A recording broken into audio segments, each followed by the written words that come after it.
এটুকু রোজা যদি আমরা পালন করতে না পারি, এত বড় সুযোগ, জান্নাতের দরজা খোলা, জাহান্নামের দরজা বন্ধ, রহমতের দুয়ার খোলা, শয়তানকে শেকলে বন্দী। আল্লাহর নবী বলছে একটা নফল একটা ফরজের সমান, একটা ফরজ 70টা ফরজের সমান। শুরুটা রহমত, মধ্যখানটা মাগফিরাত, শেষটা নাজাত।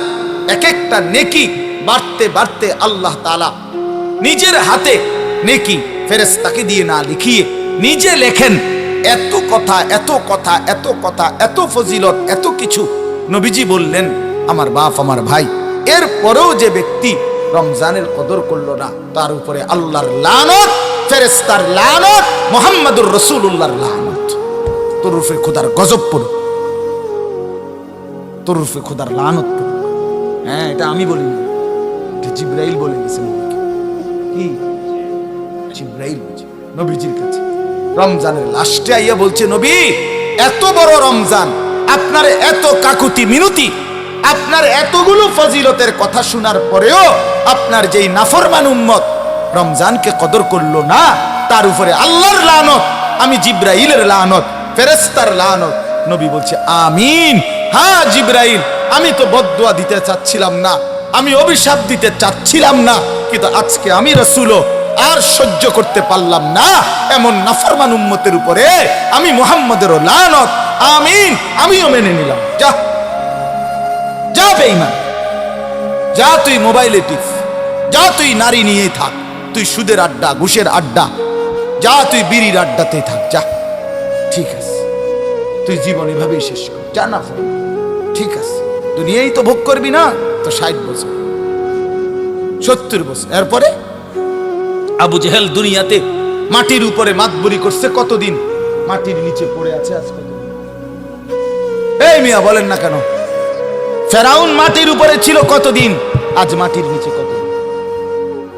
নমরুদ মাটির উপরে ছিল কতদিন, মাটির নিচে কতদিন? নূহ আলাইহিস সালামের উম্মত মাটির উপরে অহংকার করছে কতদিন, মাটির নিচে পড়ে আছে আজ কতদিন? এজন্য এটা হিসাব করেন, ভাবতে শিখেন। ছেলেরা তোমাদেরকেও বললাম, একটা ছেলেও যদি বোঝে আলহামদুলিল্লাহ, না বুঝলেও আমাদের কোনো হতাশা নাই, কারণ ফেরিওয়ালার কোনো হতাশা নাই। ফেরিওয়ালা তার পণ্য বিক্রি হোক বা না হোক, সে ফেরি করতেই থাকে, ফেরিওয়ালা বলতেই থাকে। ফেরিওয়ালা তার পণ্যের নাম ঘোষণা দিতে বিরতি দেয় না, সে বলতেই থাকে বালতি বালতি, মানে যেটা তার মাল বেচবে ওইটা সে বলতে। সে জানে তার প্রতি ডাকে কাস্টমার আসে না, আসে, কিন্তু সে তবুও যে জানে যদি 200 বার ডাকার পরে একটা কাস্টমার আসে, এই জন্য ফেরিওয়ালা হতাশ হয়। এই জন্য আল্লাহর পথে যারা ডাকে তাদের কোনো হতাশা নেই, তারা ফেরিওয়ালা, বলতেই আছে, বলতেই আছে। আল্লাহ তাআলা আপনাদেরকে তৌফিক দেন, কবুল করেন। এই মাদ্রাসা মসজিদ আল্লাহ তাআলা যেন কবুল করেন। আপনাদের কাছে বিনীত অনুরোধ, রমজানকে কাজে লাগান, বলেন ইনশাআল্লাহ। আল্লাহর ঘর তাওয়াফের জন্য, আল্লাহর ঘর জিয়ারতের নিয়ত করেন।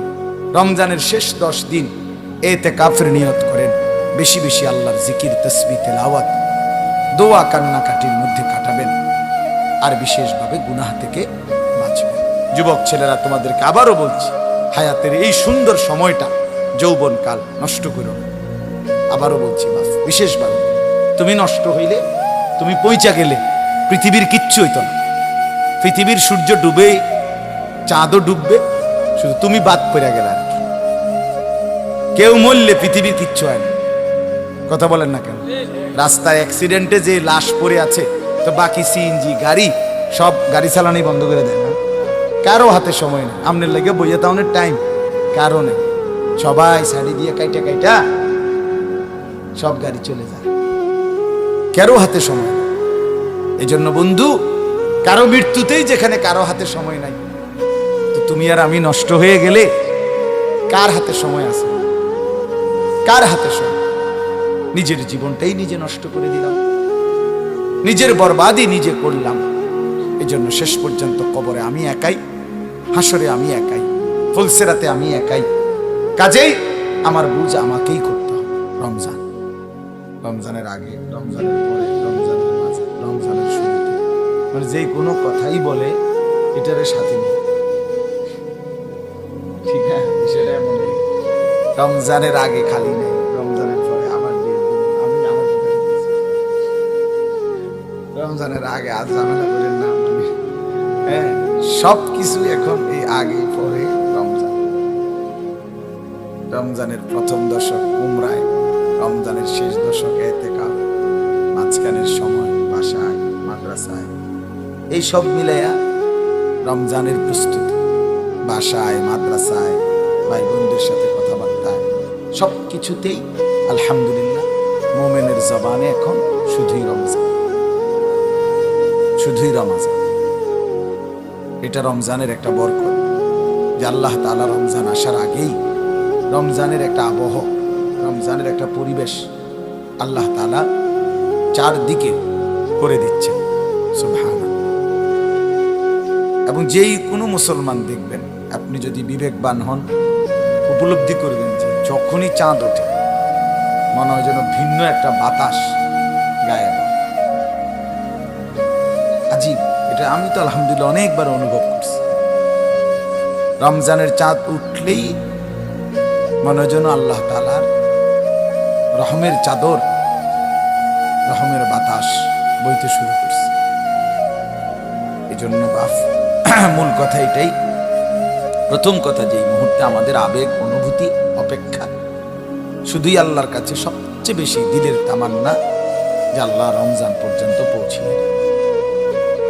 রাসূলুল্লাহ সাল্লাল্লাহু আলাইহি ওয়াসাল্লাম রমজানের পূর্বে 3টি কাজ বিশেষভাবে করতেন। 1, 2 মাস দোয়া করতেন রমজানের জন্য। তুমি এটা কুড়ু কুড়ু করে না, রাত বাজে 11টা, বুট খান, ভাত খেবে কোন সময়? কি রে ভাই, এত রাইতে যদি বুটে খাও তো ভাত খেবে কোন? কেউ বুট বাদাম খাবে, খাইও না বাপ, চুপচাপ শুনো না, ঠিক আছে না? ইনশাআল্লাহ তাকায় থাকো, যাই বুঝো। দেখেন, এটা আমি একটু গুরুত্ব বেশি দিই। এই মোবাইল টিপলে, বুট বাদাম খাইলে, সদর বদর করলে আমার ভালো লাগে না। আমি এটা বলতে পারি না আর কি। ছাত্র, আমি শিক্ষকতার জীবনেও, ছাত্র ক্লাসেও আলহামদুলিল্লাহ না খাইলেও আমার পড়াই না, মানে বলতে পারি না। এটা একটা বিষয় যে আমার কথা হলো মনোযোগ খুব বেশি উপকারী। যে আন্তরিক, দরদি, আগ্রহী, একাগ্রতা, নিশ্চিত ধরে নেন তার পরিবর্তন হয়ই হয়, সে বদলায় যায়। এটাই বাস্তবতা, এটাই বাস্তব। ওয়াহদি ইলাইহি মান ইউনিব, কোরআনুল কারীম আল্লাহ বলছেন, যে আমার দিকে ঝুঁকে আসে আমি তাকে হেদায়েত দিয়ে থাকি, হেদায়েত দিয়ে। মান ইউনিব, ইনাবাত, ঝুঁকে আসা, আল্লাহর দিকে আসা। যেন আল্লাহর দিকে আগাইতে হবে, আগাইতে হবে। কোরআনুল কারীম আল্লাহ বলছে, ফি যালিকা ফালিয়াতানাফাসিল মুতানাফিসুন, জান্নাতের নিয়ামত অর্জনের জন্য তোমাদের প্রতিযোগিতা করা উচিত। প্রতিযোগিতা মানে হলো এগিয়ে যাওয়ার চেষ্টা, অন্যকে ডিঙ্গাইয়া আমি সামনে যাব, এটাই তো প্রতিযোগিতা। আল্লাহ বলছেন এটা উচিত জান্নাতের জন্য। আল্লাহ তাআলা বলছেন ফাস্তাবিকুল খায়রাত, আল্লাহ তাআলা বলেন নেক অর্জনে, কল্যাণ অর্জনের জন্য, নেকি অর্জনের জন্য প্রতিযোগিতা করো। ফাস্তাবিকু, প্রতিযোগিতা করো। সূরা ইউসুফের মধ্যে আমরা দৌড়ের প্রতিযোগিতা করছি। তো প্রতিযোগিতা করো মানে এগিয়ে যাওয়ার চেষ্টা। এই জন্য সব সময় এটা খেয়াল, ছোট বড়, বিশেষ করে যুবক ভাই, মাঝ বয়সী, যেই বুঝেন এটা উচিত বাপ বুঝা, দিলের মধ্যে একটা প্রচন্ড আগ্রহ ছাড়া, উদ্দীপনা ছাড়া পৃথিবীতেও আখেরাতের লাইনও, দুনিয়ার লাইনও সফলতা আসে না।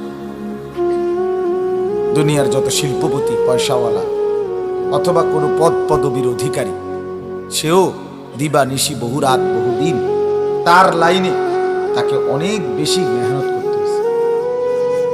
সৎ অসৎ পরের কথা, মানে সফলতার জন্য মেহনত জরুরি, নিরবচ্ছিন্ন অধ্যবসায়, ধারাবাহিক মেহনত জরুরি। আখিরাতের লাইনেও যারা আল্লাহর নেক বান্দা, আল্লাহর ওলি, আল্লাহর প্রিয় বান্দা, প্রত্যেকেই খুব বেশি পরিমাণ ইবাদত আমলে মেহনত করছেন, রাত দিন বিনিময়ে তারা আল্লাহর প্রিয় পাত্র হয়েছে। অতএব এই ধারাবাহিক মেহনত, অব্যাহত প্রচেষ্টা মানুষকে মঞ্জিলে, কাঙ্ক্ষিত গন্তব্যে পৌঁছায়, কাঙ্ক্ষিত গন্তব্যে পৌঁছায়। এই জন্য এটা জরুরি। যত ছেলে পেলে, নারী পুরুষ দেখবেন গাফেল, এই ফালতুদেরকে দিয়ে কোনো কাজ হয় না, দুনিয়ারও না আখিরাতে। যে সমস্ত ছেলে পেলে এ বসে বসে মোবাইল টিপে নারীর নাচ গান, সিনা, ব্যভিচারের দৃশ্য, সমবয়সী বন্ধুদের সাথে ঘন্টার পর ঘন্টা আড্ডা দিতেছে, এই নিজের চুল নিজে ফিরায়, যেন দিয়ে মুতে ধরে হেন দিয়ে মুতে দেয়, কি পাগল ছাগল। বুঝেন না কথা? যে কোনো বেড়ি দেখছে এটা ফিসি ফিসি হাঁটতে আছে, প্রতিবন্ধী আর কি, তার সিরা মাথা কি লেগা হাসে, ও তারে না, নিজে নিজে মোবাইলের সামনে ছবি উড়ায়, আবার হাসে, কাইতে হয়, শিখতে হয়। আহ, প্রতিবন্ধী, পাগল মাথা। লাআমরুকা ইন্নাহুম লাফি সাকরাতিহিম ইয়ামাহুন। আল্লাহ কোরআনে বলছে, বন্ধু আপনার হায়াতের কসম, নাফরমানরা তাদের নেশায় মত্ত, নাফরমানিতে মত্ত। মাথা কোরআন নবীজি আল্লাহ বলছে, আপনার জিন্দেগীর কসম বন্ধু, ইন্নাহুম লাফি সাকরাতিহিম ইয়ামাহুন, তারা তাদের মাতলামিতে ডুবে আছে, নেশায় মত্ত হয়ে আছে। এজন্য আল্লাহ বলছে এরা মাতাল, এরা মাতাল, এরা নেশায় আছে, যাদের জীবনে কোনো ইবাদত নেই, বন্দিগি নেই, আত্মসম্মান, আত্মপরিচয় নেই। কেন আসলাম, কোত্থেকে আসলাম, কে পাঠাইলো, কেন পাঠাইলো, করছিটা কি, উচিত কি, যাব কোথায়, ফিরব কোথায়, কে জানে কোত্থেকে আসছি, কে জানে কেন আসছি। আফাহাসিবতুম আন্নামা খালাকনাকুম আবাসা। আল্লাহ জিজ্ঞেস করছে, বান্দা কি ব্যাপার, তুমি কি এই ভেবেছ যে আমি আল্লাহ তোমাকে অনর্থক বানিয়েছি, কোনো উদ্দেশ্য নেই আমার? কেমনে ভাবলা বান্দা?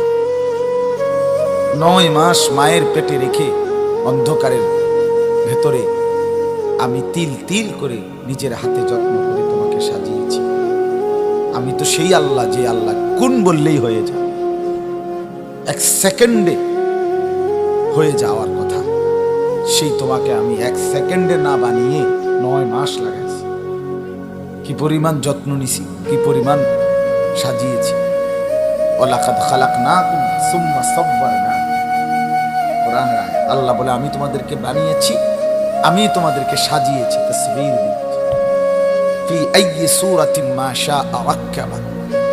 আমি যেমন আকৃতি, যেমন চেহারা, আল্লাহ বলেন সেটা আমি আমার পছন্দ মতো ড্রয়িং করেছি, ডিজাইন করেছি, সাজিয়েছি। এত যত্ন, 9 মাস বিনিময়ে তুমি, ভাই আপনারা নিচে বসেন, ওই যে ওখানে বসেন, মোটরসাইকেলের উপর কোন স্টাইল এটা?